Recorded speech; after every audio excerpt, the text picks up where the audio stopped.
So to give just one example, according to Ehrman, the accounts of Jesus' trial before Pontius Pilate as recorded in Mark and John are contradictory because Mark's account is short and straightforward. And he says this on page 45 of his Jesus Interrupted. With Jesus not saying much and Pilate not declaring Jesus innocent, while John's account is longer, Jesus having a lot more to say, and Pilate declaring Jesus to be innocent. We can agree that there are some differences here, obviously, but why Ehrman insists the differences must be discrepancies is difficult to understand. Right. That differences don't always mean that they can't be both correct. Right, exactly. Right. It's kind of like we both witnessed a car accident, and I'm on this side, you're on that side, right? And I say the car had an accident and the driver bumped his head. Mm-hmm. Well, you're on that side. You can see the passenger, and you say the car was involved in an accident and the passenger bumped his head. Well, there are two different stories here. Right. Well, no, there's actually one story, right? Yeah. You can see the passenger bumping his head. I can't. I can see the driver bumping his head. You can't. So we harmonize, right? The story is there was an accident. The car had an accident, and both the driver and the passenger bumped their head. What's wrong with that, right? I'm not a car guy. You know your cars, so I wouldn't. What car was the driving? It was the black one, the dark one. Yeah, I don't know what color. Gray, something like that. Yeah. But I can tell you exactly what that person wore because I'm a clothes guy, something like that. I'm neither of those things. I can tell you height and weight. That's about it. Yeah.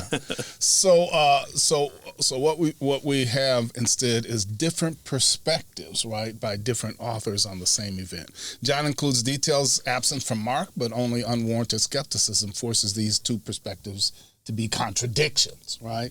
The same phenomena can also be observed in regular classical non-biblical literature, right?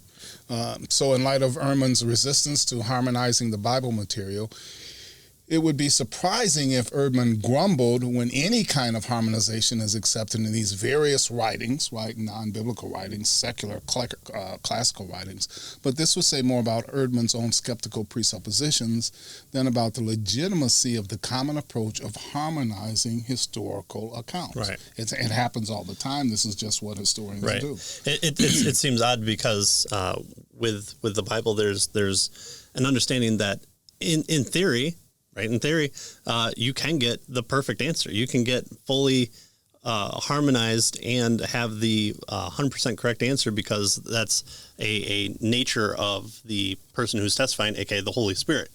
So, okay, even if you don't believe that, there's at least a possibility. But if I tell you Hannibal crossed the Alps with elephants, he set up and made mischief against the Roman army at almost the peak of their military might, that seems widely unbelievable, and we're okay with that because, no one rose from the dead. So, okay, I mean, taking the extraordinary claims that require extraordinary evidence, which isn't the case, sufficient evidence is the key there. Right. Saying, that we know that happened. Well, okay, but you also took historical accounts that you are basing on almost blind faith that they happen in the way that they're going about. And you're saying, for the most part, if you're writing something down, you're relatively trustworthy.